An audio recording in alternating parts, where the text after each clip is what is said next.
जरा आंखें बंद करो और सोचो, तुम अपनी जिंदगी के एक शांत पल में हो। बाहर हवा धीरे से चल रही है, कहीं दूर से रात के पक्षी की आवाज आ रही है और तुम्हारा मन धीरे धीरे शांत हो रहा है। लेकिन जैसे जैसे तुम इस सुकून के लम्हे में घुल रहे हो, एक अजीब सवाल तुम्हारे अंदर उभरने लगता है। यह दुनिया जो मैं देख रहा हूं, क्या यह वाकई रियल है? इसी एक सवाल के पीछे छुपी है वह दुनिया जिसे हम कहते हैं विचार प्रयोग, थॉट एक्सपेरिमेंट्स। ये सिर्फ आइडियाज नहीं होते, बल्कि दिमाग के ऐसे दरवाजे हैं जो खुलते ही तुम्हारी समझ को उलट कर रख देते हैं। तुम्हें लगता है कि तुम सब कुछ समझते हो, लेकिन फिर एक छोटा सा सवाल तुम्हारी पूरी सोच को हिला देता है। जैसे एक छोटी सी चिंगारी अंधेरे के पूरे जंगल को रोशन कर देती है। विचार प्रयोग असल में क्या होते हैं?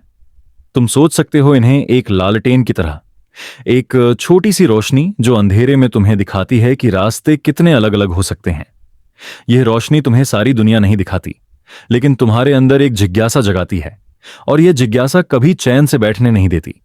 इतिहास भर के दार्शनिकों और वैज्ञानिकों ने विचार प्रयोग का इस्तेमाल किया है, कभी सच को समझने के लिए, कभी भ्रम को तोड़ने के लिए, और कभी अपने ही मन के अंधेरों को तलाशने के लिए। प्लेटो की गुफा की कहानी, श्रोडिंगर का बिल्ली वाला प्रयोग, डेस्कार्टेस के शंका से भरे सवाल, या आइंस्टीन की कल्पनाशील सवारी रोशनी की किरण पर, ये सब के सब विचार प्रयोग ही तो हैं। अब एक पल के लिए रुककर सोचो, तुम्हारी जिंदगी के कितने लम्हे ऐसे रहे होंगे जब तुमने अपने आप से सवाल किया हो, क्या मैं जो देख रहा हूं वह सच है? मैं जो महसूस कर रहा हूं, क्या वह सिर्फ मेरे दिमाग का खेल है? या फिर यह दुनिया वाकई वैसी ही है जैसे मैं उसे समझता हूं? यही तो है विचार प्रयोग का जादू। ये तुम्हें जवाब नहीं देते, ये तुम्हें और भी गहरे सवालों में उलझा देते हैं। और अजीब बात यह है, इंसान को नींद अक्सर तब आती है जब दिमाग सवालों के समंदर में डूबता है, जवाबों के बोझ के बिना। तुम सोच रहे होगे, पर यह सब काम किस लिए? अगर जवाब ही नहीं मिलते तो फिर इन सवालों का क्या फायदा? सोचो, एक बच्चा जब पहली बार तारों को देखकर अपनी मां से पूछता है, वो इतने दूर क्यों हैं और क्यों चमक रहे हैं? उस वक्त उस बच्चे को वैज्ञानिक व्याख्या नहीं चाहिए। उसे चाहिए सिर्फ वह एहसास कि दुनिया उसके लिए एक राज है, एक रहस्य है, और वही रहस्य उसकी कल्पना को जिंदा रखता है। विचार प्रयोग भी कुछ ऐसे ही होते हैं। ये तुम्हें वैज्ञानिक या अंतिम उत्तर नहीं देते, बल्कि तुम्हारे मन में यह एहसास जगाते हैं कि तुम्हारी दुनिया बहुत बड़ी है, तुम्हारी सोच से भी ज्यादा बड़ी। अब थोड़ा और गहरा सोचो, तुम्हारी आंखों के सामने जो दुनिया है वह एक तरह का कैनवास है। तुम्हारी सोच, तुम्हारे विश्वास और तुम्हारी कल्पना उस कैनवास पर रंग भरती है। लेकिन जब तुम एक विचार प्रयोग के बारे में सोचते हो तो ऐसा लगता है जैसे किसी ने तुम्हारे कैनवास को हिलाकर नया रंग भर दिया हो। तुम्हारी दुनिया वही रहती है, लेकिन तुम्हारी उसे देखने की नजर बदल जाती है। जैसे प्लेटो की गुफा, उसने तुम्हें एक कहानी सुनाई। कुछ लोग एक गुफा में बंद हैं और उनके सामने सिर्फ परछाइयां हैं। अगर वो परछाइयां ही तुम्हारी पूरी दुनिया होती तो क्या तुम उन्हें सच मानते? और अगर कोई तुम्हें बाहर ले जाकर असली दुनिया दिखाता तो क्या तुम उस पर यकीन कर पाते? इस एक कहानी ने 1000 सालों से इंसानों को सोचने पर मजबूर कर रखा है, और अब तुम भी अपनी गुफा के बारे में सोच रहे हो। ऐसी ही सोच तुम्हें ले जाती है उन लम्हों तक जब तुम अपने ही अस्तित्व पर संदेह करते हो। क्या तुम अपने फैसलों के मालिक हो? क्या तुम्हारी यादें असल में तुम्हारी हैं? या फिर तुम किसी और के लिखे हुए स्क्रिप्ट के सिर्फ किरदार हो? जरा ठहर कर सोचो, क्या तुम्हारी जिंदगी वाकई तुम्हारे नियंत्रण में है? यही तो है विचार प्रयोग की खूबसूरती। ये तुम्हें एक आरामदायक जगह से बाहर निकालकर उस जगह ले जाते हैं जहां तुम्हें लगता है कि तुम नींद में भी जाग रहे हो। और इस सफर में तुम अपने आप से सबसे गहरे सवाल करते हो, बिना किसी डर के, बिना किसी उत्तर की तलाश के। और शायद यही सबसे महत्वपूर्ण है, क्योंकि उत्तर कभी पूरे नहीं होते, लेकिन सवाल तुम्हारी जिंदगी को एक नई गहराई देते हैं। सोचो, अगर तुमने कभी यह सवाल न किया होता कि मैं कौन हूं या यह दुनिया क्या है, तो शायद तुम्हारी जिंदगी एक सीधी सड़क होती जहां कोई आश्चर्य नहीं, कोई मोड़ नहीं। लेकिन विचार प्रयोग उस सीधी सड़क को एक घुमावदार रास्ता बना देते हैं, जहां हर मोड़ पर एक नया मंजर, एक नया राज तुम्हारा इंतजार करता है। और इस रात जब तुम इस वीडियो के साथ नींद के दरवाजे पर हो, मैं तुम्हें 100 ऐसे ही प्रयोगों के सफर पर ले जाऊंगा। हर एक तुम्हारे दिमाग का एक नया दरवाजा खोलेगा, कभी वह दरवाजा तुम्हें डराएगा, कभी तुम्हें हैरान करेगा, और कभी सिर्फ एक शांत मुस्कान के साथ तुम्हें सुला देगा। तुम्हें शायद कल सुबह इनमें से कुछ याद भी ना हो, लेकिन तुम्हारा अवचेतन उन्हें अपने अंदर समेट लेगा, जैसे हवा अपने अंदर एक खुशबू समेट लेती है। और तुम्हारी रूह यह महसूस करेगी कि तुमने रात को कुछ अलग, कुछ गहरा अनुभव किया है। तो इस सफर के लिए अपने मन को तैयार करो। तुम्हारे सामने एक ऐसा रास्ता है जहां उत्तर नहीं मिलते, लेकिन सवाल तुम्हें सुकून की नींद तक ले जाते हैं। और अब चलिए चलते हैं पहले राज की तरफ। एक कहानी जो इंसानियत ने हजारों सालों से सुनाई है। एक गुफा के अंदर की परछाइयां और उसके बाहर का सच। सोचो, तुम्हारी आंखें धीरे धीरे खुल रही हैं। तुम एक अंधेरी जगह में हो। जमीन ठंडी है, हवा भारी लग रही है, और तुम देखते हो कि तुम और तुम्हारे आसपास के लोग एक जंजीर से बंधे हुए हो। तुम्हारा सर एक तय कोण पर है। तुम पीछे नहीं देख सकते। तुम सिर्फ सामने दीवार पर पड़ रही कुछ अजीब सी परछाइयां देख सकते हो। यही तुम्हारी दुनिया है। दिन हो या रात, तुम्हारी आंखों के सामने सिर्फ वे परछाइयां ही नाचती रहती हैं। तुमने कभी उन्हें प्रश्न नहीं किया, क्योंकि तुम्हें कभी और कुछ दिखाया ही नहीं गया। तुम्हारा मन मानता है कि यही सच है, यही तुम्हारी वास्तविकता है। और फिर एक दिन तुम्हें एक पल के लिए आजादी मिलती है। तुम पीछे मुड़कर देखते हो और तुम्हें पता चलता है कि वे परछाइयां असल चीजों की नहीं थीं। वे तो सिर्फ कुछ लोगों के हाथ में जली मशालों की वजह से बन रही थीं। तुम्हारी दुनिया, जो तुम्हें इतनी वास्तविक लगती थी, असल में सिर्फ एक भ्रम थी। यही है प्लेटो का गुफा का दृष्टांत, एलेगोरी ऑफ द केव। प्लेटो एक यूनानी दार्शनिक जो लगभग 2400 साल पहले जीते थे। उन्होंने यह कहानी लिखी थी ताकि इंसान समझ सके कि हम जिस दुनिया को अपना सत्य मानते हैं, वह शायद सिर्फ एक छाया है, एक छवि, असली चीज का एक हल्का प्रतिबिंब। थोड़ा रुक कर सोचो, तुम्हारी जिंदगी में कितनी ऐसी चीजें हैं जो तुमने बिना प्रश्न किए स्वीकार कर ली हैं? तुम्हारे विश्वास, तुम्हारी आदतें, तुम्हारी दुनिया की समझ, क्या ये सब असल हैं या फिर सिर्फ वे परछाइयां जो किसी और ने तुम्हारी दीवार पर डाल दी हैं? प्लेटो का कहना था कि अक्सर लोग गुफा के कैदियों की तरह होते हैं। वे अपनी पूरी जिंदगी छायाएं देखते हैं और उन्हें ही सच मानते हैं, और जो कोई भी उन्हें यह कहने की कोशिश करता है कि बाहर एक और दुनिया है, उसकी बातों को वे झूठ समझकर अस्वीकार कर देते हैं। एक बार कल्पना करो कि तुम गुफा से बाहर निकल आए हो। पहले तो तुम्हारी आंखें सूरज की रोशनी से जल जाएंगी। तुम समझ ही नहीं पाओगे कि यह क्या है, लेकिन धीरे धीरे तुम्हें नजर आएगा कि दुनिया कितनी रंगीन है, कितनी विशाल है, कितनी वास्तविक है। तुम्हें लगेगा कि तुम पहली बार जिंदा हो। लेकिन सोचो, अगर तुम वापस गुफा में जाकर अपने दोस्तों को यह सच बताने की कोशिश करो तो क्या होगा? वे तुम्हारी बात पर हंसेंगे। शायद वे तुम्हें पागल कह देंगे।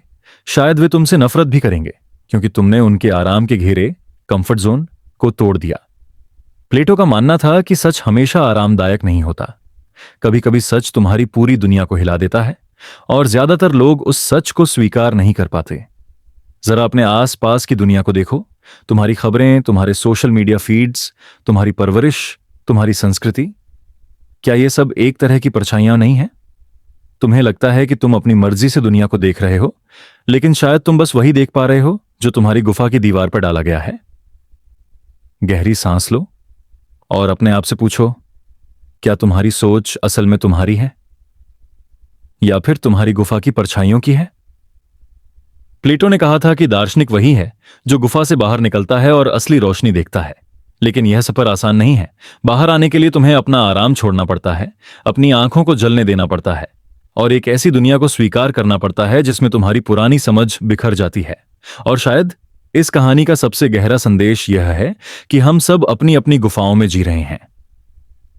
हर इंसान की गुफा अलग है।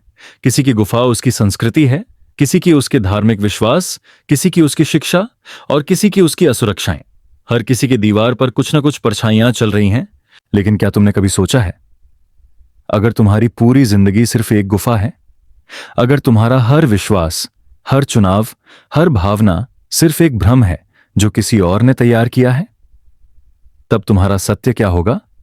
यही तो है इस दृष्टांत का मनमोहक और दिमाग हिला देने वाला पहलू। यह तुम्हें एक असहज लेकिन आकर्षक स्थिति में डाल देता है। तुम समझने लगते हो कि वास्तविकता और भ्रम के बीच की रेखा बहुत ही पतली है, और शायद तुम अभी भी सिर्फ परछाइयां ही देख रहे हो। एक पल के लिए इस पर विचार करो।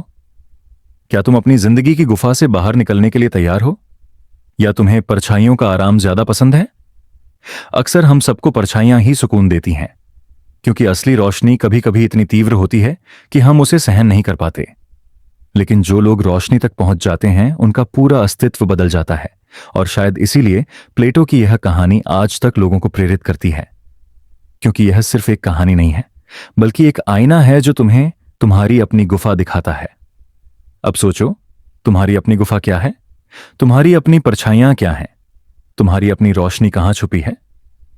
और जब तुम इस रात नींद में जाओगे, तुम्हारा अवचेतन शायद अपने आप से यह सवाल करेगा, क्या मैं गुफा से बाहर निकलना चाहता हूं? शायद तुम्हारी नींद में तुम्हें एक झलक मिले, एक छोटा सा दृश्य कि बाहर क्या हो सकता है, और वह झलक तुम्हारी पूरी सोच को हमेशा के लिए बदल दे। और अब जब हम गुफा से बाहर की रोशनी को महसूस करने लगे हैं, एक नया सवाल खड़ा होता है। अगर वास्तविकता इतनी नाजुक है, तो क्या हम अपने फैसलों के मालिक भी हैं? अगला सफर हमें ले जाएगा एक और अजीब और अस्थिर करने वाले राज की तरफ, मुक्त इच्छा का विरोधाभास, the paradox of free will. सोचो तुम्हारी जिंदगी के एक आम दिन को। सुबह तुम उठते हो, चाय या कॉफी डिसाइड करते हो, कपड़े चुनते हो, और दिन के फैसले एक के बाद एक आते जाते हैं। हर फैसले के साथ तुम्हें लगता है कि तुम अपनी जिंदगी के मालिक हो। तुम चाहोगे तो लेफ्ट जाओगे, नहीं तो राइट। तुम खुद सोचकर डिसाइड करते हो कि क्या सही है और क्या गलत, और तुम्हें लगता है यही तो है तुम्हारी आजादी, तुम्हारी फ्री विल। लेकिन अब जरा रुककर इमेजिन करो, क्या होगा अगर मैं तुमसे कहूं कि तुम्हारे फैसले असल में तुम्हारी चॉइस ही नहीं है?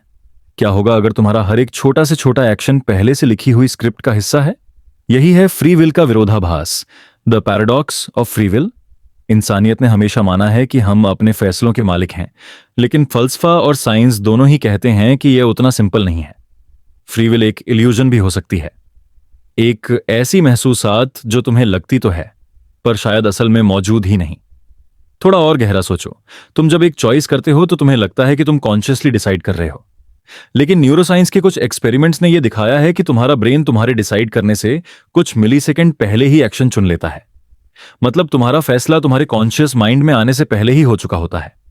एक गहरी सांस लो और सोचो, अगर तुम्हारा ब्रेन पहले ही डिसाइड कर लेता है, तो क्या तुम वाकई अपनी जिंदगी कंट्रोल कर रहे हो, या तुम सिर्फ एक स्पेक्टेटर हो जो सोचता है कि उसने कुछ चुना?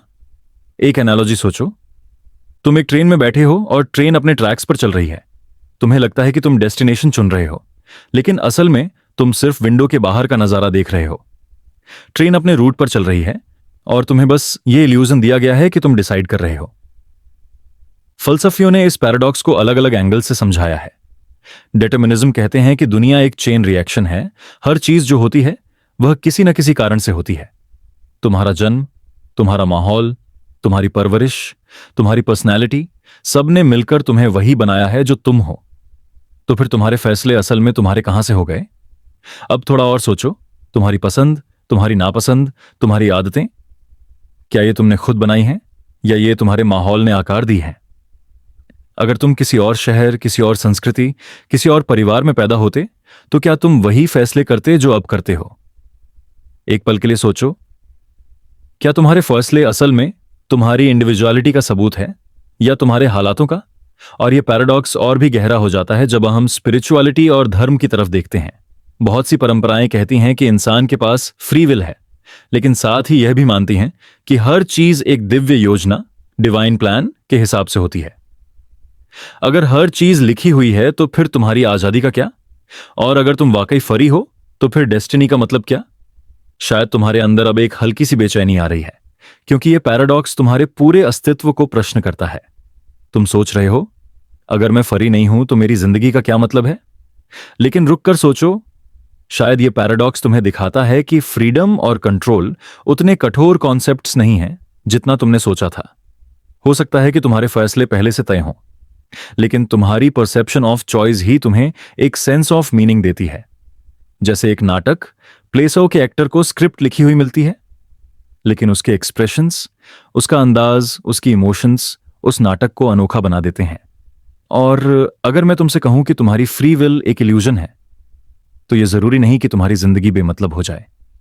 हो सकता है कि तुम्हारी जर्नी, तुम्हारा अवेयरनेस और तुम्हारा रिएक्शन ही असल में तुम्हारी इंडिविजुअलिटी को परिभाषित करते हो। एक और गहरी सांस लो और कल्पना करो कि तुम एक रास्ते पर चल रहे हो सकता है तुम्हें नहीं पता कि यह रास्ता कहां जाता है, हो सकता है तुम्हें लगता हो कि तुम चुन रहे हो, लेकिन असल में तुम्हारी चॉइस सिर्फ एक इल्यूजन हो। फिर भी तुम जो नज़ारे देख रहे हो, जो इमोशंस महसूस कर रहे हो, वे तुम्हारे ही हैं और शायद वही तुम्हारी जिंदगी का असली सार है। फ्री विल का विरोधाभास तुम्हें मजबूर करता है यह प्रश्न करने के लिए कि तुम अपने फैसलों को कितना कंट्रोल करते हो, और फिर भी यह तुम्हें एक सुकून भी देता है, क्योंकि अगर हर चीज पहले से तय है तो तुम्हारी गलतियां भी शायद तुम्हारी नहीं हैं। तुम्हारी असफलताएं, तुम्हारे अफसोस, शायद वह सब भी एक बड़े प्लान का हिस्सा हैं। और शायद इसी वजह से इस पैराडॉक्स को समझना एक मुक्ति देने वाला अनुभव बन जाता है। तुम समझने लगते हो कि कंट्रोल के इल्यूजन के साथ भी तुम्हारी जिंदगी अपनी खूबसूरती रखती है। सोचो, अगर तुम्हारी हर चॉइस पहले से तय है तो भी तुम उसे महसूस तो कर रहे हो। तुम्हारी खुशी, तुम्हारा दुख, तुम्हारा प्यार, तुम्हारा डर सब असली लगते हैं, और शायद असली होने का मतलब यही है। इस रात जब तुम अपने तकिए पर सिर रखकर नींद में जाओगे, शायद तुम्हारा अवचेतन तुमसे पूछे, क्या तुम वाकई अपनी लाइफ के ड्राइवर हो या सिर्फ एक पैसेंजर? और तुम्हारे अंदर एक शांत मुस्कान उभरेगी, क्योंकि जवाब चाहे जो हो, सफर तुम्हारा ही है। और अब जब हमने अपनी चॉइसेस को प्रश्न कर लिया है, एक और गहरा सवाल उभर रहा है। अगर तुम्हारे फैसले भी इल्यूजन हैं, तो क्या तुम्हारी पूरी दुनिया भी एक इल्यूजन हो सकती है? अगला सेगमेंट हमें ले जाएगा एक और दिमाग हिला देने वाले विचार की तरफ, सिमुलेशन परिकल्पना, द सिमुलेशन हाइपोथेसिस। जरा आंखें बंद करो और इमेजिन करो कि तुम अपने लैपटॉप के स्क्रीन के सामने बैठे हो। तुम्हारी आंखों के सामने एक वीडियो गेम चल रहा है। गेम के कैरेक्टर्स चल रहे हैं, डिसीजन ले रहे हैं, एक पूरी दुनिया में जी रहे हैं। तुम उन्हें देखकर शायद मुस्कुराते हो, क्योंकि तुम जानते हो कि वे असल में मौजूद नहीं हैं। वे सिर्फ कोड हैं, डेटा और पिक्सेल्स का खेल। अब रुककर सोचो, क्या होगा अगर कोई तुम्हारी दुनिया के बारे में भी वही कहे? यही है सिमुलेशन परिकल्पना, द सिमुलेशन हाइपोथेसिस। एक थ्योरी जो कहती है कि शायद हमारी पूरी रियलिटी एक बेहद एडवांस्ड सिमुलेशन है। मतलब तुम्हारा घर, तुम्हारी यादें, तुम्हारी फीलिंग्स, सब कुछ एक एल्गोरिदम के अंदर चल रहा है।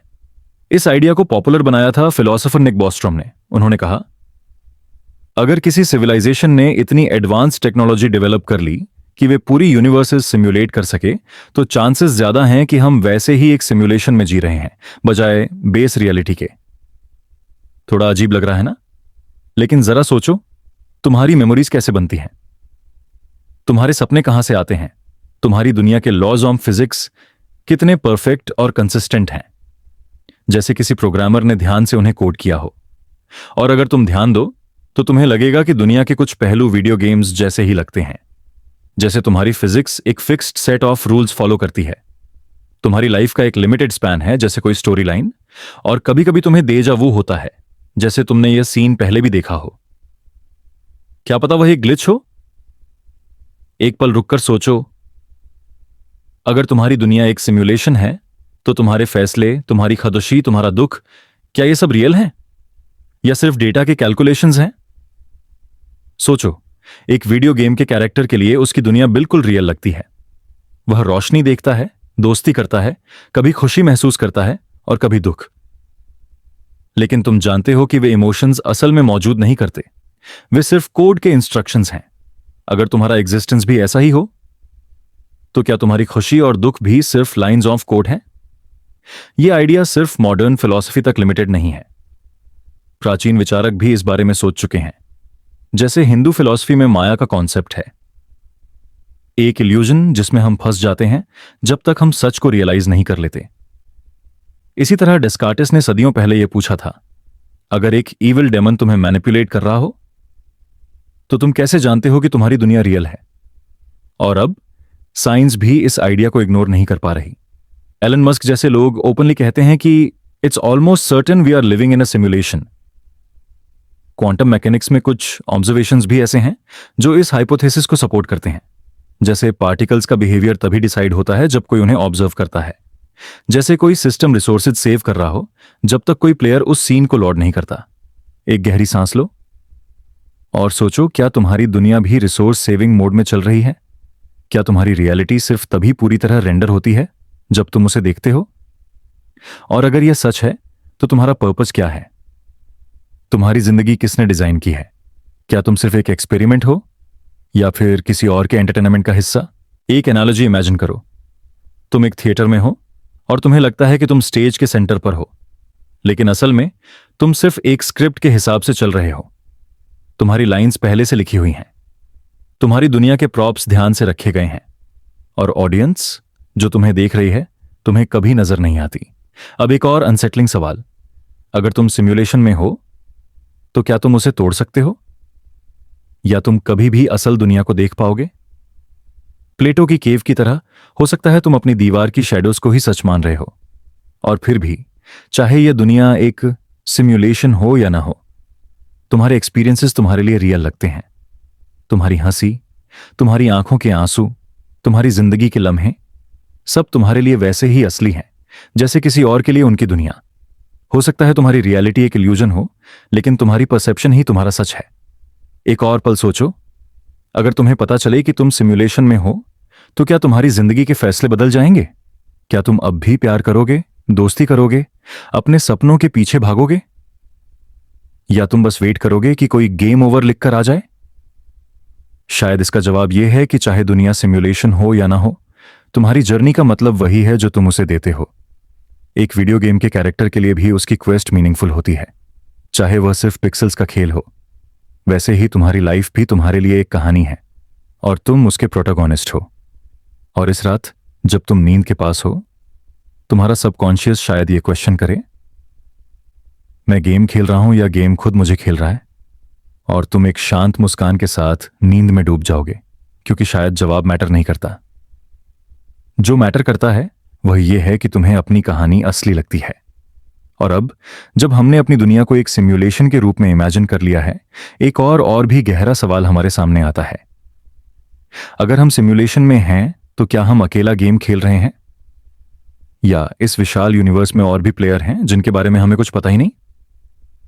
अगला सेगमेंट हमें ले जाएगा उस राज की तरफ जो हजारों सालों से इंसान को परेशान करता आया है, फर्मी का विरोधाभास, द फेर्मी पैराडॉक्स। रात का समय है, तुम आसमान की तरफ देख रहे हो। आसमान इतना गहरा, इतना अंधेरा, लेकिन सितारे उन्हें रोशन कर रहे हैं जैसे किसी ने काले कैनवास पर छोटे छोटे चिराग जला दिए हों। तुम्हारी आंखों के सामने लाखों करोड़ सितारे चमक रहे हैं। हर सितारा अपने आप में एक सूरज है, और तुम्हारे दिल में एक ही सवाल उठता है, अगर यूनिवर्स इतना बड़ा है तो हम अकेले क्यों हैं? यही सवाल है जिसे Fermi paradox, the Fermi paradox कहते हैं। इसका नाम रखा गया था एक वैज्ञानिक के नाम पर, एनरिको फर्मी। 1550 के आसपास लॉस अलामोस नेशनल लेबोरेटरी में कुछ वैज्ञानिक डिनर कर रहे थे। वे स्पेस, स्टार्स और फ्यूचर के बारे में बात कर रहे थे, और अचानक फर्मी ने एक सिंपल लेकिन दिमाग हिला देने वाला सवाल पूछा, वहां सबको कहां है? सोचो, billions of galaxies, trillions of stars, uncountable planets. सिर्फ हमारी मिल्की वे गैलेक्सी में ही हजारों अर्थ लाइक प्लैनेट्स होने की पॉसिबिलिटी है। स्टैटिस्टिकली देखा जाए तो इंटेलिजेंट लाइफ को एग्जिस्ट करना चाहिए, लेकिन हमें अब तक उनका कोई साइन नहीं मिला। न रेडियो सिग्नल्स, न स्पेसक्राफ्ट्स, न कोई अनडिनाइबल प्रूफ, सिर्फ एक अजीब सा साइलेंस। एक गहरी सांस लो और सोचो, अगर यूनिवर्स इतना वास्ट है तो यह साइलेंस इतना गहरा क्यों है? फर्मी पैराडॉक्स के पीछे सबसे बड़ी कंफ्यूजन यह है कि दो चीजें एक साथ ट्रू लगती हैं। पहली, यूनिवर्स में इंटेलिजेंट लाइफ होने की प्रोबेबिलिटी बहुत हाई है। दूसरी, हमें उसका कोई एविडेंस नहीं मिला। और इन दोनों बातों के बीच का गैप इंसान को सदियों से परेशान कर रहा है। अब इमेजिन करो कि तुम एक जंगल में जा रहे हो जो हजारों किलोमीटर तक फैला हुआ है। तुम एक्सपेक्ट करते हो कि तुम्हें वहां काउंटलेस जानवर दिखाई देंगे, लेकिन जैसे जैसे तुम जंगल के अंदर बढ़ते हो, तुम्हें सिर्फ खामोशी मिलती है। न कोई आवाज, न कोई मूवमेंट, सिर्फ एक अनसेटलिंग साइलेंस। तब तुम सोचने लगते हो, आप क्या मैं गलत जंगल में हूं, या क्या यहां कभी जानवर थे ही नहीं, या फिर क्या वे मुझसे बच रहे हैं? बिल्कुल इसी तरह यूनिवर्स भी लगता है। एक जंगल जिसमें हमें सब कुछ एक्सपेक्ट करना चाहिए था, लेकिन मिलती है सिर्फ खामोशी। फर्मी पैराडॉक्स के लिए कई पॉसिबल एक्सप्लेनेशंस दिए गए हैं। कुछ कहते हैं कि इंटेलिजेंट लाइफ एग्जिस्ट करती है, लेकिन वे हमसे इतनी दूर हैं कि हम कभी उन तक सिग्नल भेज ही नहीं पाएंगे। सोचो, अगर कोई सिविलाइजेशन हमसे 1 लाख लाइट ईयर्स दूर हो तो उनका एक सिंपल हेलो भी हम तक आने में लाखों साल ले लेगा। दूसरे लोग कहते हैं कि शायद सिविलाइजेशन शॉर्ट लिव्ड होती हैं। हो सकता है वे अपने ही वेपन्स या क्लाइमेट चेंज की वजह से खुद को डिस्ट्रॉय कर लेते हैं उससे पहले कि वे दूसरे प्लैनेट्स तक सिग्नल भेज पाएं। मतलब यूनिवर्स एक ग्रेवयार्ड है जहां काउंटलेस इंटेलिजेंट स्पीशीज आईं और गईं, लेकिन कोई भी ज्यादा देर तक जिंदा नहीं रह पाई। और एक और डिस्टर्बिंग पॉसिबिलिटी है, हो सकता है कोई ग्रेट फिल्टर एग्जिस्ट करता हो, एक इनविजिबल बैरियर जो किसी भी स्पीशीज को एक सर्टेन लेवल के बाद आगे बढ़ने नहीं देता। शायद हमने अभी उस फिल्टर को क्रॉस नहीं किया, या शायद वह अभी हमारे फ्यूचर में है। और अगर वह फ्यूचर में है तो इसका मतलब है कि हम भी उसके शिकार हो सकते हैं। एक पल सोचो, अगर ग्रेट फिल्टर हमारे आगे है तो क्या हमारी सिविलाइजेशन भी एक दिन खत्म हो जाएगी बिना किसी ट्रेस के? और फिर एक और चिलिंग थ्योरी आती है, हो सकता है इंटेलिजेंट सिविलाइजेशंस हमें देख रही हों, लेकिन वे खुद को हमसे छुपा रही हैं। इसे जू हाइपोथेसिस कहते हैं। जैसे हम एनिमल्स को जू में देखते हैं बिना उन्हें बताए कि हम कौन हैं, वैसे ही शायद कोई एडवांस्ड बीइंग्स हमें क्वाइटली ऑब्जर्व कर रही हों। सोचो, क्या तुम्हारी जिंदगी के हर मोमेंट पर कोई अनसीन आइज तुम्हें देख रही हो? तुम अपने आप को फ्री समझ रहे हो, लेकिन असल में तुम सिर्फ एक ऑब्जर्वेशन प्रोजेक्ट का हिस्सा हो। और फिर आता है सबसे अनसेटलिंग थॉट, क्या होगा अगर हमें साइलेंस इसलिए मिल रहा है क्योंकि हम वाकई अकेले हैं? अगर बिलियंस ऑफ स्टार्स के बीच में सिर्फ हम ही हैं, तो इसका मतलब है कि पूरी यूनिवर्स के लिए सिर्फ एक चांस था और वह हम थे। एक तरह से यह रोमांटिक लगता है, लेकिन साथ ही यह एक टेरिफाइंग रिस्पॉन्सिबिलिटी भी है। एक और गहरी सांस लो और इमेजिन करो कि तुम एक जायंट स्टेडियम में बैठे हो। स्टेडियम की हर सीट खाली है, सिर्फ तुम एक इंसान वहां बैठे हो। तुम ऊपर आसमान की तरफ देखते हो और तुम्हें लगता है कि शायद तुम्हारी आवाज पूरी खला में गूंज रही है, और फिर भी कोई जवाब नहीं आता। यही है फर्मी पैराडॉक्स की हॉन्टिंग ब्यूटी। यह तुम्हें एक साथ होपफुल भी बनाता है और एंग्शियस भी। तुम सोचने लगते हो कि अगर हम अकेले हैं तो हमारी लाइफ कितनी प्रेशियस है, लेकिन अगर हम अकेले नहीं हैं तो वे दूसरी सिविलाइजेशंस कहां हैं? और सबसे इंट्रीगिंग बात यह है कि हर पॉसिबिलिटी अपने आप में माइंड बेंडिंग है। अगर हम अकेले हैं तो यूनिवर्स हमारा है, एक खाली स्टेज जिसमें हम अपनी कहानी लिख रहे हैं। अगर हम अकेले नहीं हैं तो शायद हम एक लार्जर कॉस्मिक ड्रामा का सिर्फ छोटा सा हिस्सा हैं। और जब तुम इस रात नींद के पास हो, तुम्हारा सबकॉन्शियस तुमसे एक सिंपल सवाल पूछेगा, मैं आसमान के इन सितारों में कितना अकेला हूं? और तुम्हारे दिल में एक शांत खामोशी भरेगी, क्योंकि जवाब चाहे जो भी हो, तुम्हारी क्यूरियोसिटी तुम्हें आगे ले जाती रहेगी।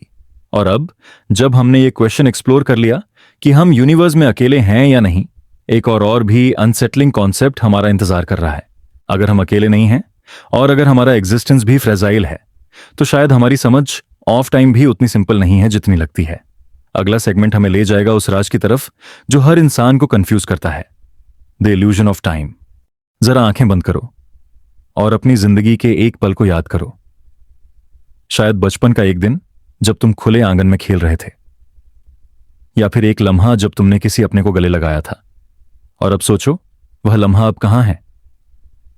क्या वह कहीं खो गया है, या फिर वह अभी भी कहीं मौजूद है, बस तुम उसे महसूस नहीं कर पा रहे?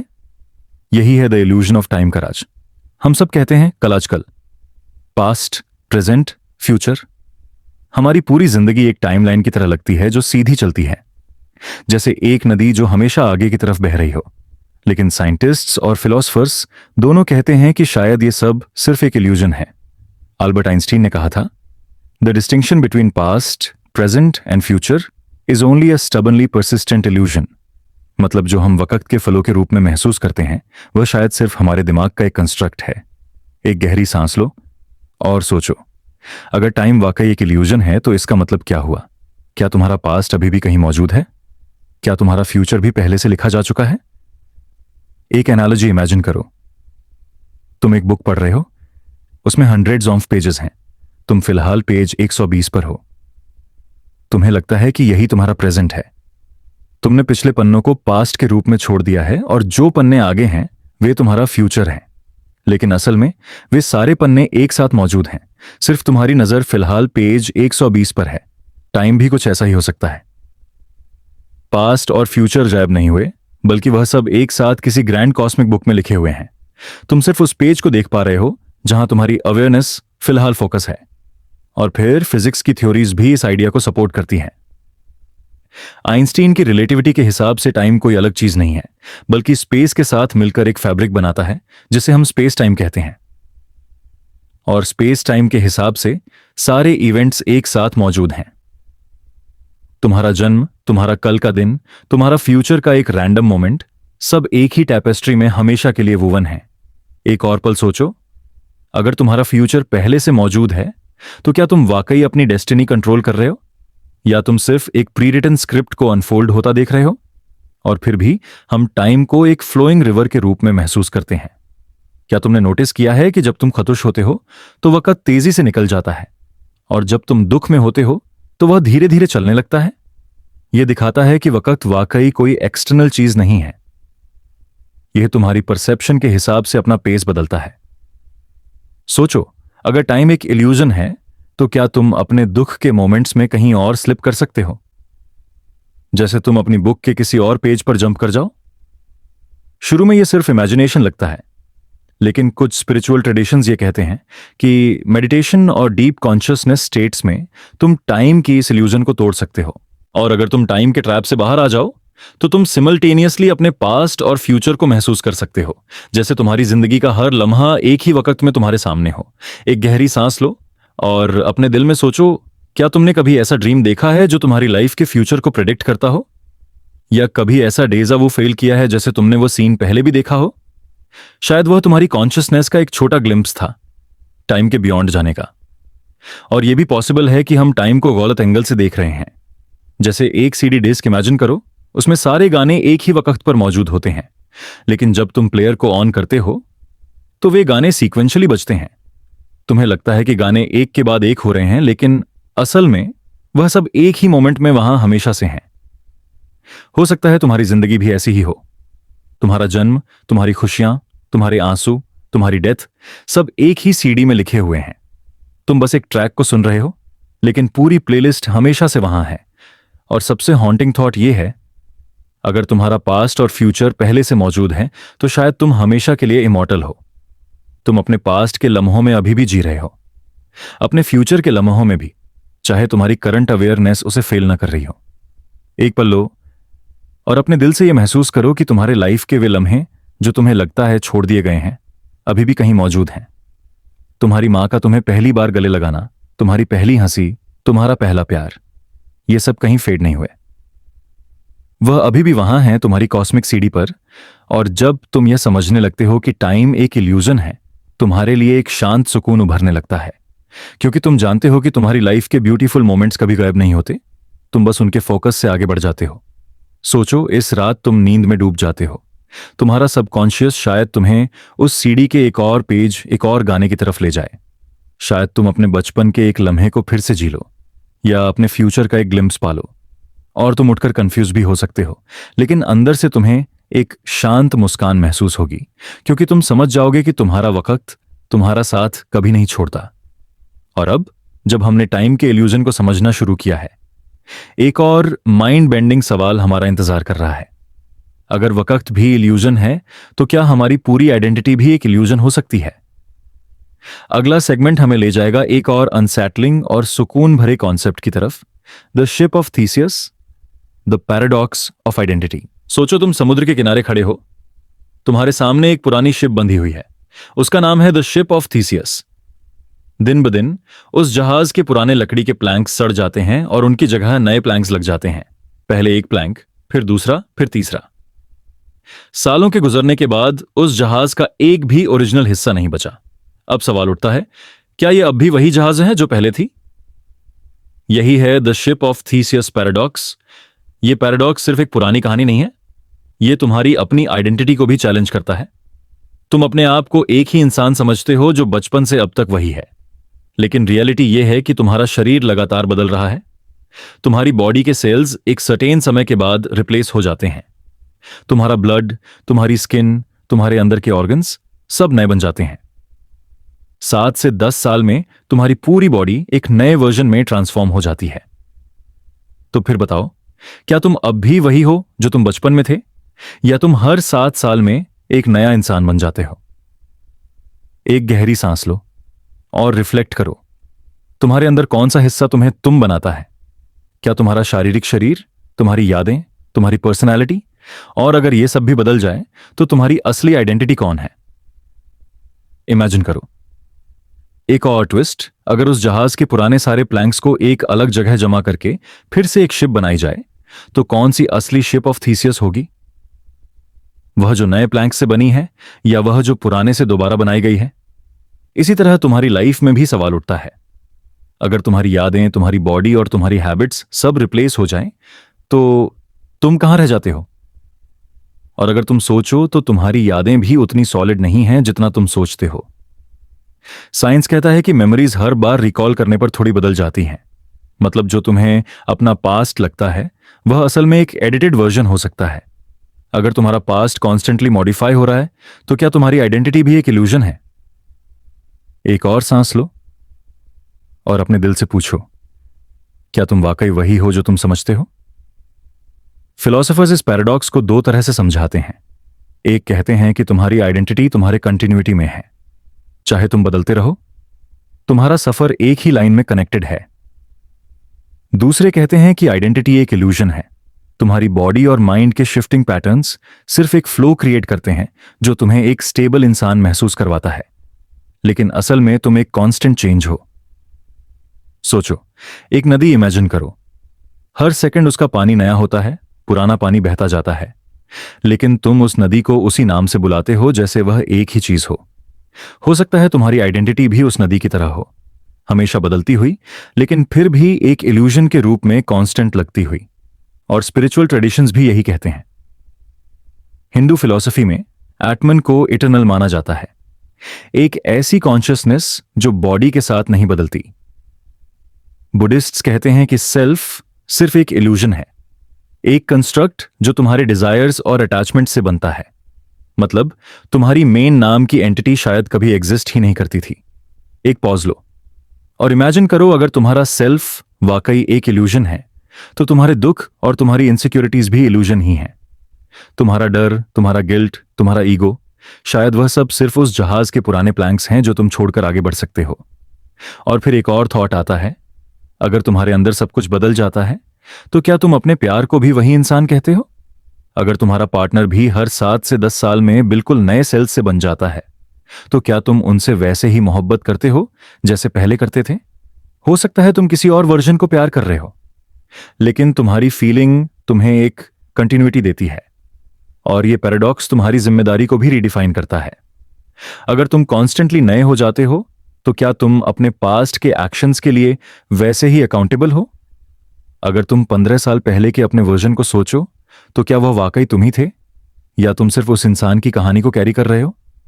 एक गहरी सांस लो और यह महसूस करो कि तुम्हारी आइडेंटिटी एक रिवर की तरह फ्लो करती है। तुम्हारी हर ब्रेथ के साथ तुम थोड़ा बदल रहे हो। तुम्हारा कल का वर्जन तुमसे डिफरेंट था और तुम्हारा आने वाला वर्जन भी डिफरेंट होगा, और फिर भी तुम्हारी कहानी एक ही स्ट्रीम के रूप में बह रही है। द शिप ऑफ थीसियस तुम्हें यह समझाती है कि तुम अपनी आइडेंटिटी को दो तरीकों से देख सकते हो। या तो तुम उसे एक फिक्स्ड परमानेंट चीज समझो जिसे तुम डेस्परेटली पकड़कर रखना चाहते हो, या तुम उसे एक कॉन्स्टेंटली चेंजिंग फ्लो के रूप में एक्सेप्ट करो और उसके साथ पीसफुली जियो। और अगर तुम इसे एक्सेप्ट कर लेते हो तो तुम्हारी जिंदगी में एक शांत सुकून आ जाता है, क्योंकि तुम जानते हो कि बदलने से तुम खत्म नहीं होते, तुम बस इवॉल्व करते हो। तुम्हारे हर पुराने वर्जन अपनी कहानी तुम्हारे अंदर छोड़ जाते हैं और तुम्हारे नए वर्जन्स उस कहानी को आगे ले जाते हैं। और इस रात जब तुम नींद में डूबोगे, शायद तुम्हारा सबकॉन्शियस तुमसे पूछे, मैं कौन हूं? क्या मैं वही हूं जो कल था, या मैं एक नई कहानी हूं जो अभी लिखी जा रही है? और तुम एक शांत मुस्कान के साथ सो जाओगे, क्योंकि तुम समझ जाओगे कि जवाब दोनों ही हैं। तुम वही भी हो जो तुम थे और नए भी हो जो तुम बन रहे हो। और अब जब हमने अपनी आइडेंटिटी को क्वेश्चन किया है, अगला सेगमेंट हमें ले जाएगा एक और भी अनसेटलिंग सवाल की तरफ। अगर हम बदलते हैं, इवॉल्व करते हैं और फिर भी खुद को एक ही समझते हैं, तो क्या हमारी कॉन्शियसनेस भी वैसे ही इल्यूजन हो सकती है? अगला सेगमेंट होगा the hard problem of consciousness. जरा आंखें बंद करो और अपने अंदर झांक कर देखो, तुम्हें क्या मिलता है? तुम्हारी धड़कन की आवाज, तुम्हारे दिमाग के ख्याल, तुम्हारी फीलिंग्स का एक बेहतरीन जहां। लेकिन सोचो, ये सब सिर्फ एक बायोलॉजिकल मशीन से कैसे निकल रहा है? यही है वो सवाल जिसे फिलोसोफर्स और साइंटिस्ट कहते हैं the hard problem of consciousness. David Chalmers, एक फिलोसोफर, ने इस प्रॉब्लम का नाम दिया था। उन्होंने कहा था, ब्रेन के फंक्शंस को समझना कंपैरेटिवली इजी प्रॉब्लम्स हैं। जैसे तुम्हारी आंख कैसे लाइट डिटेक्ट करती है, तुम्हारे मसल्स कैसे मूव करते हैं, या तुम्हारा ब्रेन सिग्नल्स कैसे प्रोसेस करता है। लेकिन सबसे बड़ी पहेली है, क्यों तुम्हें उन सबके साथ एक सब्जेक्टिव एक्सपीरियंस होता है? सोचो, तुम्हारी आंख एक गुलाब को देखती है। साइंटिफिक लेवल पर सिर्फ फोटॉन्स तुम्हारी रेटिना पर गिरते हैं, ब्रेन के न्यूरॉन्स फायर करते हैं, लेकिन उस गुलाब का लाल रंग तुम्हें जो दिखता है, उसकी खूबसूरती, उसके महसूस होने वाला सुकून भरा एहसास, ये सब सिर्फ बायोलॉजिकल प्रोसेस नहीं है, ये तुम्हारा कॉन्शियस एक्सपीरियंस है। और यही वो चीज है जो अभी तक साइंस एक्सप्लेन नहीं कर पाई है। एक गहरी सांस लो और अपने दिल से यह महसूस करो, तुम्हारी खुशी, तुम्हारा दुख, तुम्हारा प्यार, क्या ये सब सिर्फ इलेक्ट्रिकल सिग्नल्स हैं, या इनमें कुछ और भी है जो मशीन के बियॉन्ड जाता है? साइंटिस्ट कहते हैं कि तुम्हारा ब्रेन एक सुपर कॉम्प्लेक्स कंप्यूटर है। लेकिन अगर वो सिर्फ एक कंप्यूटर होता तो क्या उससे इमोशंस, दर्द या रंगों की ब्यूटी महसूस होती? कंप्यूटर डेटा को प्रोसेस करता है, लेकिन वो उस डेटा को फील नहीं करता। अगर तुम एक रोबोट को गुलाब दिखाओ तो वो बता सकता है कि गुलाब लाल है, उसकी पेटल्स स्मूथ हैं, लेकिन वो कभी उस लाल रंग की खूबसूरती को महसूस नहीं कर पाएगा। और यही है कॉन्शियसनेस का हार्ड प्रॉब्लम। हम जानते हैं कि हमारे न्यूरॉन्स और ब्रेन एक्टिविटी के वजह से हमें एक्सपीरियंसेस होते हैं, लेकिन क्यों होते हैं, यह अभी भी एक राज है। सोचो, तुम्हारी जिंदगी के सबसे खूबसूरत मोमेंट्स, पहली बार बारिश में भीगना, किसी अपने के साथ मुस्कुराना, या एक शाम को शांत समंदर के किनारे बैठकर हवा महसूस करना। इन लम्हों का मतलब तुम्हारे लिए सिर्फ इसलिए है क्योंकि तुम कॉन्शियस हो। अगर तुम सिर्फ एक बायोलॉजिकल रोबोट होते तो तुम्हें उनमें कोई सुकून या खुशी महसूस नहीं होती। और फिर भी कोई क्लियर साइंटिफिक एक्सप्लेनेशन नहीं है कि यह सब्जेक्टिव वर्ल्ड तुम्हारे अंदर कैसे एग्जिस्ट करता है। एक और पल लो और इमेजिन करो, अगर तुम्हारी कॉन्शियसनेस सिर्फ एक इल्यूजन है, अगर तुम्हारी फीलिंग्स और थॉट्स सिर्फ तुम्हारे दिमाग के ट्रिक्स हैं जो तुम्हें लगता है कि रियल हैं, लेकिन असल में सिर्फ सिग्नल्स हैं, क्या तुम्हारी लाइफ फिर भी उतनी ही मीनिंगफुल लगेगी? और यह पैराडॉक्स और भी गहरा हो जाता है जब हम एआई के बारे में सोचते हैं। अगर हम एक ऐसा सुपर एडवांस्ड एआई बना दें जो इंसान की तरह बिहेव करे, क्या वो भी कॉन्शियस होगा, या वो सिर्फ एक सोफिस्टिकेटेड रोबोट होगा जो फीलिंग्स को सिमुलेट करेगा बिना कभी उन्हें फील किए? अगर वो एआई कह दे मुझे दर्द हो रहा है, तो क्या वो वाकई दर्द महसूस करेगा, या सिर्फ उसकी प्रोग्रामिंग ने उसे ये कहने पर मजबूर किया? और अगर एक दिन एआई वाकई कॉन्शियस बन जाए तो क्या हम उसे इंसान की तरह ट्रीट करेंगे, या हम कहेंगे कि उसकी कॉन्शियसनेस रियल नहीं है? और एक और भी अनसेटलिंग थ्योरी है, क्या पता कॉन्शियसनेस सिर्फ ब्रेन का प्रोडक्ट नहीं है, बल्कि यूनिवर्स का एक फंडामेंटल एस्पेक्ट है। जैसे एनर्जी और मैटर, कॉन्शियसनेस भी एक बेसिक रियलिटी हो। इस आइडिया को पैनसाइकिज्म कहते हैं। मतलब शायद सब कुछ, एक पत्थर, एक पेड़, एक पानी की बूंद, अपने अपने तरीके से कॉन्शियस है। तुम और मैं सिर्फ उसका एक कॉम्प्लेक्स वर्जन हो। एक गहरी सांस लो और सोचो, अगर पूरा यूनिवर्स अपने तरीके से कॉन्शियस है तो तुम्हारी जिंदगी सिर्फ तुम्हारी नहीं है। तुम एक कॉस्मिक माइंड का हिस्सा हो जो अपने आप को बिलियंस ऑफ तरीकों से एक्सपीरियंस कर रहा है। और फिर स्पिरिचुअलिटी भी यही कहती है। वेदांता में आत्मान और ब्राह्मण का कॉन्सेप्ट है, तुम्हारी इंडिविजुअल कॉन्शियसनेस असल में एक ही है जो यूनिवर्सल कॉन्शियसनेस का हिस्सा है। मतलब तुम अलग नहीं हो, तुम वही हो जो सब कुछ है। सोचो, अगर यह सच है तो तुम कभी अकेले नहीं हो। तुम्हारा दर्द भी, तुम्हारी खुशी भी, सब एक लार्जर कॉस्मिक एक्सपीरियंस का हिस्सा है। तुम्हारी आंखों से जो दुनिया दिखती है वो यूनिवर्स का एक तरीका है अपने आप को देखने का। और फिर एक और चिलिंग सवाल, अगर कॉन्शियसनेस वाकई यूनिवर्स का एक एस्पेक्ट है तो क्या वो डेथ के बाद भी खत्म होती है, या तुम्हारी अवेयरनेस सिर्फ एक और फॉर्म में शिफ्ट कर जाती है?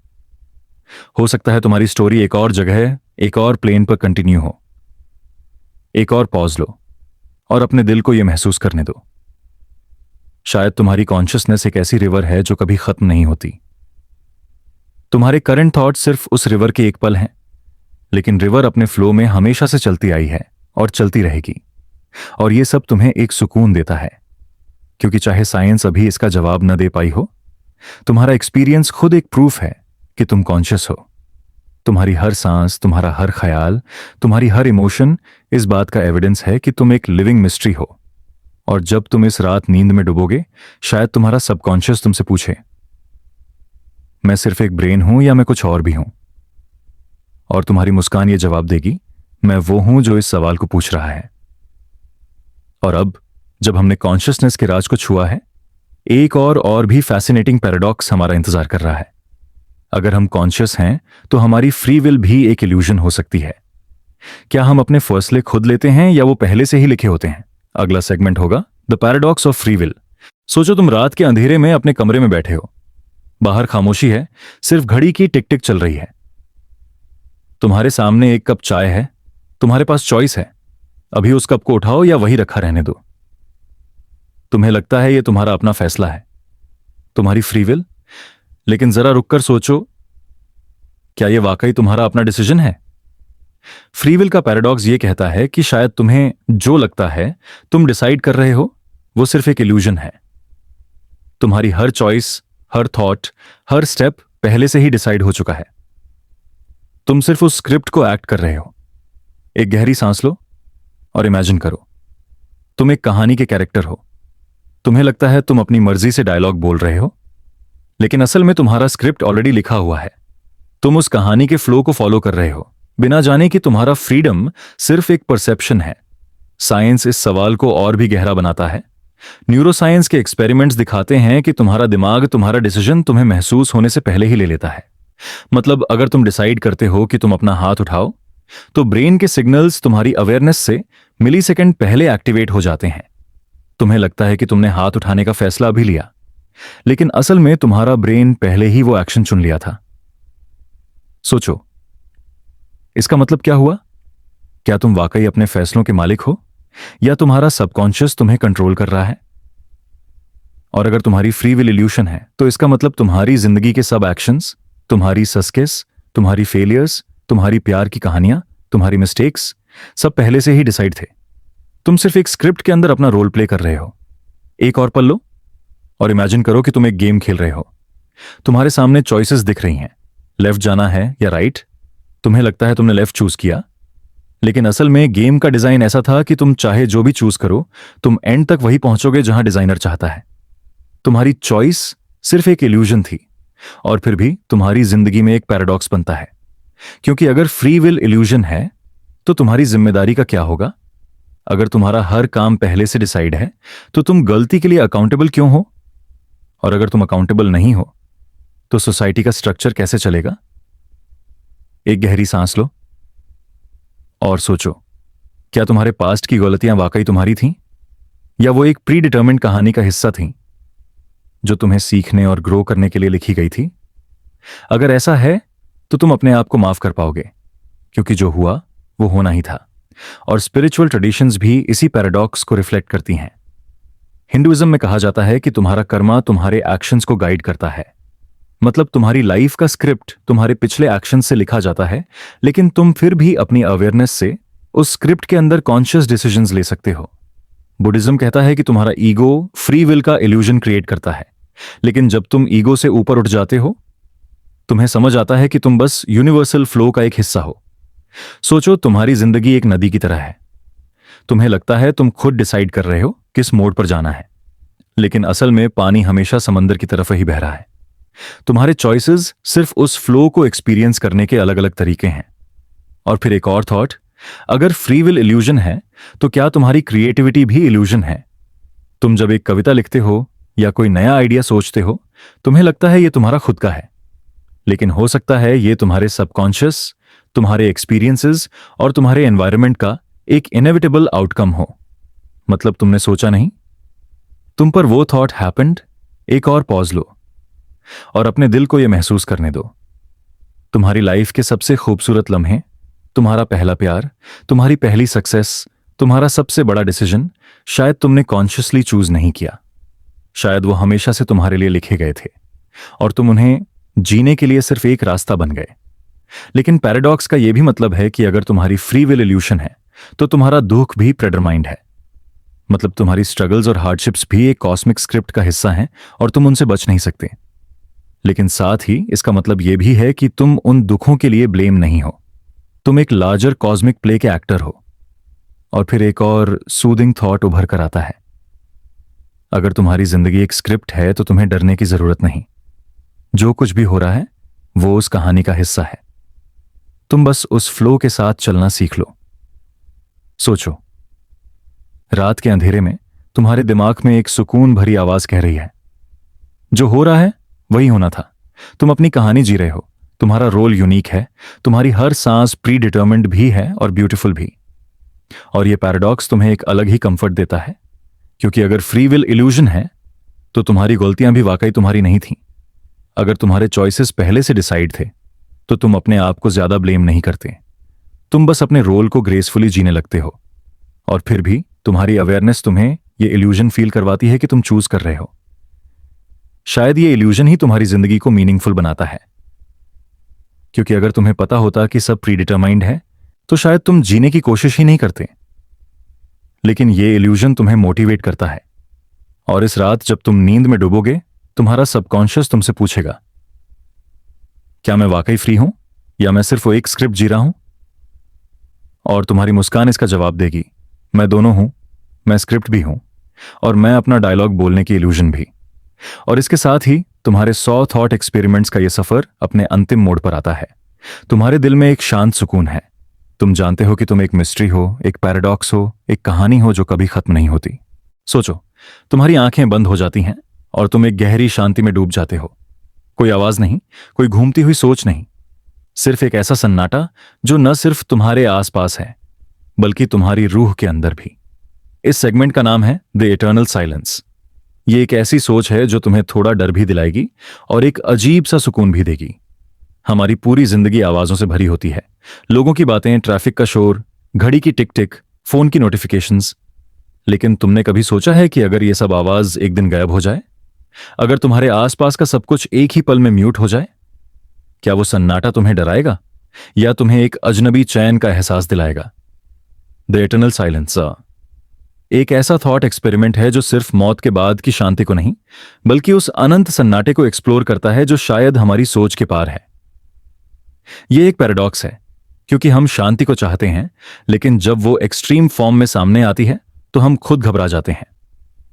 एक दुनिया जहां सब कुछ थम जाए, इमेजिन करो तुम्हारे आसपास का वक्त रुक गया है, बर्ड्स उड़ने के बीच में फ्रीज हो गए हैं, नदियां बहते हुए एक पल में स्टोन बन गई हैं, और तुम एक अकेले इंसान हो जो चल भी सकता है और सोच भी सकता है। सब कुछ खामोश, तुम्हारी सांसें भी इतनी हल्की लग रही हैं जैसे तुम अपनी ही हार्ट बीट को पहली बार सुन रहे हो। लेकिन कुछ वक्त बाद तुम रियलाइज करते हो, शांति एक ब्लेसिंग भी है और एक कर्ज भी। शुरू में वो तुम्हें रिलैक्स करती है, लेकिन धीरे धीरे तुम्हें लगता है जैसे तुम एक सिमुलेशन में हो। तुम्हारी दुनिया चल तो रही है लेकिन उसमें कोई मेलोडी नहीं, कोई रिदम नहीं, सिर्फ साइलेंस। और तुम ये सोचने लगते हो, क्या असली रियलिटी ऐसी ही है? क्या हमने जो आवाजें, जो गूंज, जो शोर सुना है वो सिर्फ हमारे दिमाग की इमेजिनेशन थी? The fear of nothingness silence एक और लेयर खोलती है, नथिंगनेस का डर।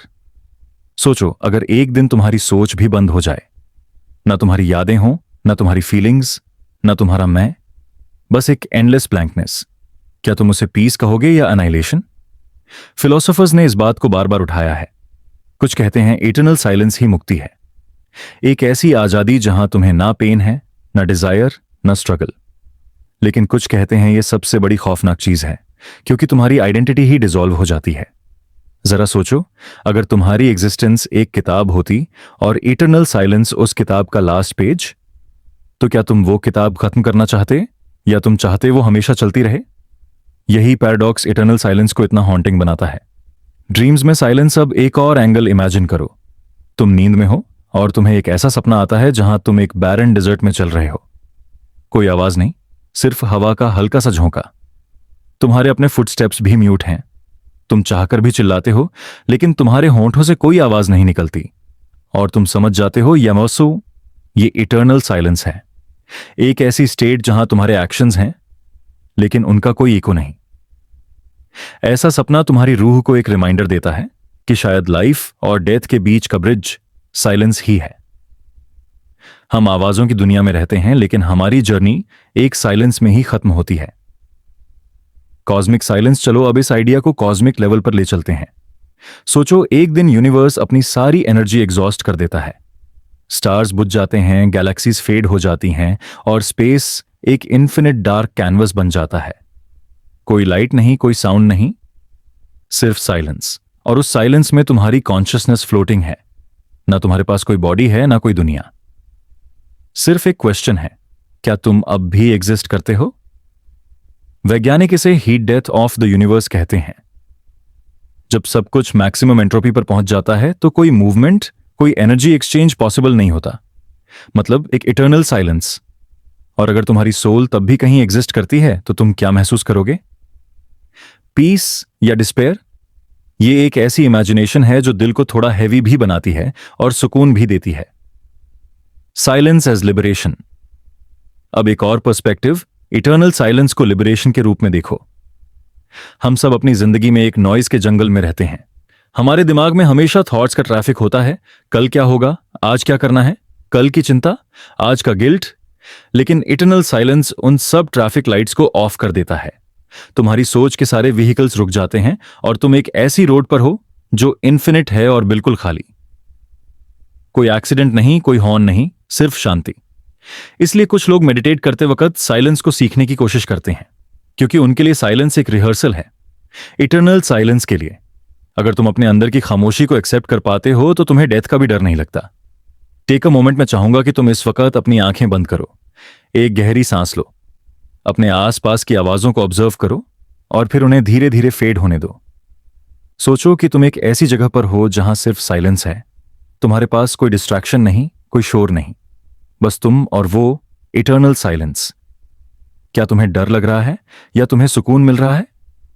इस रिफ्लेक्शन को अपने दिल के अंदर रखो। The gentle transition. और अब जैसे हम अपने वीडियो के इस फाइनल सेगमेंट के एंड पर पहुंच रहे हैं, मैं चाहता हूं कि तुम ये समझो, इटर्नल साइलेंस सिर्फ एक एंड नहीं है, बल्कि एक ट्रांजिशन है। एक गेटवे जहां से तुम एक और डिमेंशन में जा सकते हो, या शायद बिल्कुल डिसॉल्व हो जाते हो। चाहे तुम इसे स्केरी समझो या कंफर्टिंग, एक बात तो क्लियर है, इटर्नल साइलेंस हमेशा हमारे साथ है, हमारी जिंदगी के बैकग्राउंड में। और जैसे तुम्हारी आईलिड्स धीरे धीरे हैवी हो रही हैं, तुम रियलाइज करते हो कि तुम अपने छोटे से वर्जन का रिहर्सल कर रहे हो उस बड़े सन्नाटे के लिए जो एक दिन सब कुछ ले आएगा। तो अब अपने दिल को शांत कर लो, अपने दिमाग को उन सारी नॉइजी थॉट से फ्री कर लो और इस इटर्नल साइलेंस के साथ ड्रिफ्ट कर जाओ एक गहरी और पीसफुल नींद की तरफ।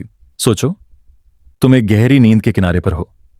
तुम्हारी सांसें धीमी हो गई हैं, तुम्हारी आंखों के पलक भारी लग रहे हैं और तुम्हारी सोच एक ऐसे किनारे पर खड़ी है जहां सपने शुरू होते हैं। यह है द लास्ट ड्रीम, एक ऐसा सफर जो तुम्हें जिंदगी, मौत और उनके बीच के इटर्नल मिस्ट्री के सबसे गहरे समुद्र तक ले जाएगा। हमने इस वीडियो में अनेक पर्दों को खोजा, सोच विचार की गैलेक्सीज के बीच घूमे और अपनी चेतना को बार बार चुनौती दी। लेकिन अब इस अंतिम सेगमेंट में हम सबको एक ही जगह ला रहे हैं, एक ऐसी स्टेट जहां तुम्हें सिर्फ एक सवाल करना है, अगर तुम्हारी पूरी जिंदगी एक सपना थी तो उसका आखिरी सपना कैसा होगा? सपना शुरू होता है, तुम्हारी आंखें धीरे से बंद होती हैं और तुम अपने ही बनाए एक दुनिया में एंटर करते हो।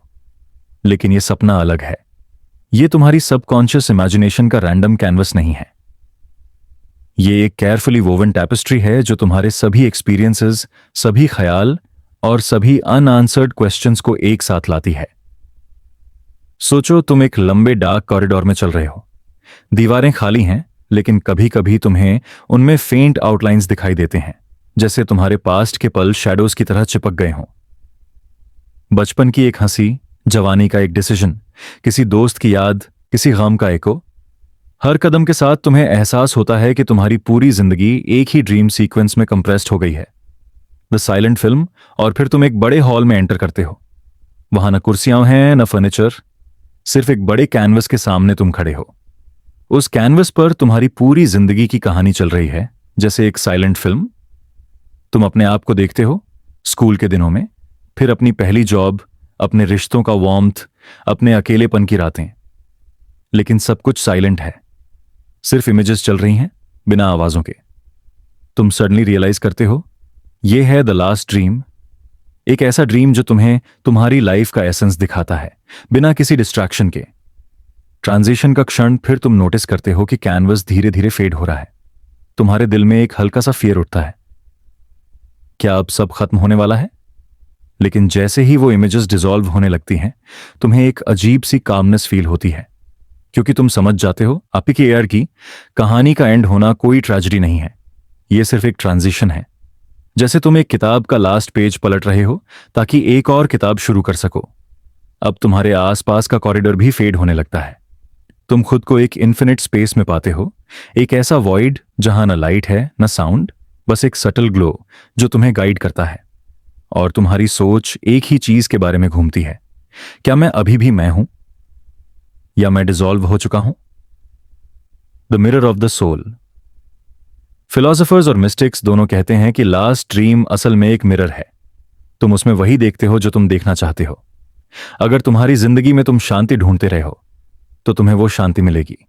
अगर तुम हमेशा आंसर्स की तलाश में रहे हो तो लास्ट ड्रीम तुम्हें एक सिंबलिक क्लोजर देगा। और अगर तुम फियर के साथ जीते रहे हो तो शायद लास्ट ड्रीम तुम्हें उस फियर को फाइनली फेस करने का मौका देगा। सोचो, अगर तुम्हारे पास लास्ट ड्रीम को कंट्रोल करने का ऑप्शन होता तो तुम क्या चूज करते? क्या तुम अपने पसंदीदा यादों को बार बार रिलाइव करते, या तुम एक ऐसी दुनिया क्रिएट करते जहां सब कुछ परफेक्ट हो? लेकिन आयरनी यह है, लास्ट ड्रीम तुम्हारे कंट्रोल में नहीं, यह तुम्हारी रूह का एक नेचुरल स्क्रीन प्ले है जो अपने आप लिखता है। तुम सिर्फ एक विटनेस हो। विटनेस होने का सुकून और विटनेस होने का अपना सुकून है। तुम्हें कुछ प्रूव नहीं करना, तुम्हें कुछ पाना नहीं, तुम्हें कुछ खोना नहीं, बस देखना है, समझना है और धीरे धीरे डिसॉल्व हो जाने देना है। अब इमेजिन करो कि तुम लास्ट ड्रीम के फाइनल सीन तक आ गए हो। कैनवस बिल्कुल ब्लैंक हो गया है, तुम्हारी सांसें बहुत हल्की हो गई हैं और तुम्हारी सोच सिर्फ एक लाइट के पास खिंच रही है। न तुम्हें डर है न तुम्हें चिंता, सिर्फ एक अजीब सा सुकून है। तुम्हें लगता है जैसे तुम एक कॉस्मिक ओशन में वापस जा रहे हो जहां से तुम आए थे। लास्ट ड्रीम के बाद कुछ लोग कहते हैं लास्ट ड्रीम के बाद तुम एक नई रियलिटी में एंटर करते हो, शायद एक और लाइफ, एक और दुनिया, एक और सिमुलेशन। कुछ कहते हैं लास्ट ड्रीम ही अंतिम है, उसके बाद सिर्फ साइलेंस है। लेकिन दोनों ही पॉसिबिलिटीज स्ट्रेंजली कंफर्टिंग है, क्योंकि दोनों में स्ट्रगल खत्म है। और जैसे तुम्हारी आईलिड्स इस वक्त और भी हैवी हो रही हैं, तुम रियलाइज करते हो कि तुम अपना खुद का लास्ट ड्रीम एक्सपीरियंस कर रहे हो, ना सिर्फ इस वीडियो के थ्रू बल्कि अपने दिल के अंदर। तुम्हारी सारी सोच, सारी एनर्जी, सारी रेस्टलेसनेस डिसॉल्व हो रही है एक काम रिवर में। अब छोड़ दो, मैं तुमसे कहना चाहता हूं, अब छोड़ दो। अपने थॉट्स को टाइट ग्रिप से मत पकड़ो, उन्हें हवा में उड़ जाने दो जैसे पत्ते हवा में गिरते हैं। तुम सेफ हो, तुम रेडी हो, तुम अपने लास्ट ड्रीम की तरफ ड्रिफ्ट कर रहे हो और वो ड्रीम तुम्हें वही देगा जो तुम्हें इस वक्त सबसे ज्यादा चाहिए, शांति। The beautiful paradox. सोचो एक बार, कितना ब्यूटीफुल पैराडॉक्स है ये। हमने इस वीडियो की शुरुआत की थी क्वेश्चन से, टाइम क्या है, रियलिटी क्या है, एग्जिस्टेंस का मतलब क्या है, और अब हम एंड कर रहे हैं एक ऐसी जगह है जहां कोई क्वेश्चन नहीं बचा। सिर्फ आंसर्स भी नहीं, सिर्फ साइलेंस, सिर्फ एक्सेप्टेंस, सिर्फ सुकून। The goodbye. अब अपनी आंखें बंद करो, एक गहरी सांस लो, अपने दिल की धड़कन सुनो। तुम अपने लास्ट ड्रीम के दरवाजे पर हो, अब उसे खोल दो और उसके साथ ड्रिफ्ट कर जाओ। Good night.